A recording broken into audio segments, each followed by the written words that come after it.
How many married Americans know they could be collecting hundreds of dollars more every single month from Social Security right now?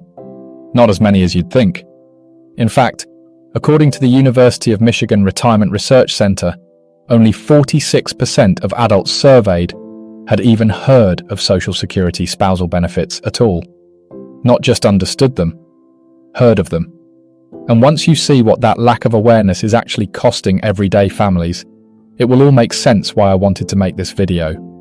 Let's start with the basics, because a lot of people conflate Social Security with a single check that's based on your own work history. That's not the whole picture. The Social Security Administration, the SSA, actually runs what are called auxiliary benefits. These are benefits built on top of another person's earnings record. And one of the most powerful and most overlooked of those auxiliary benefits is the spousal benefit. Here's how it works. If you're married and your own Social Security retirement benefit is lower than 50% of what your spouse is entitled to, you can collect up to 50% of their benefit instead of your own. The SSA compares what you'd get on your own record versus what you'd get as a spouse and pays you the higher number. So if your spouse is entitled to $2,800 a month, you could potentially receive up to $1,400 a month, even if your own work history would only give you $900.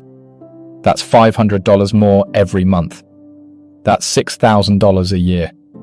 Over a 20-year retirement, that single decision, knowing versus not knowing, can represent $120,000 or more in lifetime benefits. Now here's the key statistic. A 2019 paper published through the National Tax Association, using data from the Understanding America study, found that only 28% of respondents reported being very or somewhat knowledgeable about how their own Social Security claiming decisions affect their spouse's benefits. Let me say that again. Only 28%. That means roughly 72% of married Americans approaching retirement are making one of the biggest financial decisions of their lives with incomplete information. The Center for Retirement Research at Boston College has studied this gap for years. Their research has found that just 1 in 3 Americans correctly understands how the spousal benefit calculation even works. And the Government Accountability Office, the GAO, observed real Social Security field office interviews and found that SSA employees themselves did not consistently provide complete information to workers about timing and benefit maximization. So this is a knowledge gap that runs deep, and it matters in dollars, real, measurable dollars. But here's the thing. The 50% number isn't automatic, and a lot of people assume it is. There's a critical rule most people miss. You only receive the full 50% of your spouse's benefit if you wait until your full retirement age to claim it. For anyone born in 1960 or later, full retirement age, FRA, is 67. If you claim your spousal benefit early, at age 62, the SSA reduces it significantly. According to the SSA's own benefit tables, claiming a spousal benefit at 62 drops your payout to just 32.5% of your spouse's primary insurance amount, not 50%. That's a permanent reduction. It doesn't go back up when you turn 67. So if your spouse's benefit is $2,800 a month and you claim the spousal benefit at 62 instead of 67, you're looking at $910 a month instead of $1,400. That's nearly $500 a month less for the rest of your life. The AARP has consistently flagged this as one of the most expensive and most common claiming mistakes that married couples make. And there's another layer here that almost nobody talks about. Once you understand that the spousal benefit is tied to your spouse's record, the next natural question is, what happens if your spouse dies? And this is where things get interesting. The survivor benefit, sometimes called the widow or widower benefit, is separate from the spousal benefit, and in some ways it's even more powerful. If your spouse passes away, you as the surviving spouse are eligible to collect up to 100% of what your deceased spouse was receiving or was entitled to receive. Not 50%. 100%. The National Academy of Social Insurance notes that survivor benefits are one of the most significant financial protections in the entire Social Security system.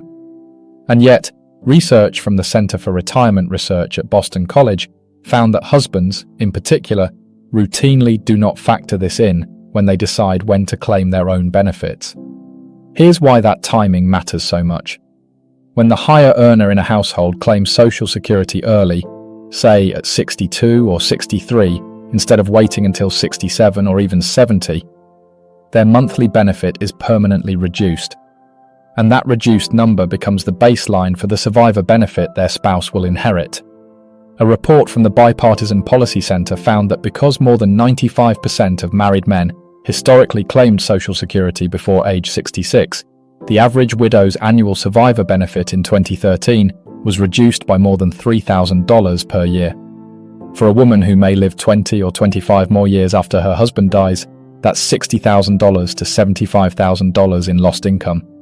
This is money that was available, money that was earned, money that just wasn't claimed correctly. So, we've talked about the spousal benefit for married couples and the survivor benefit for widows and widowers.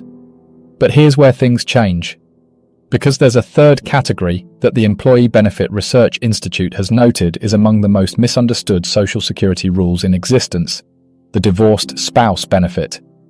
And according to a 2025 Nationwide Retirement Institute survey, 50% of American adults incorrectly believed that divorced individuals are not eligible for Social Security benefits based on an ex-spouse's record. Half the country got that wrong. Here's the truth.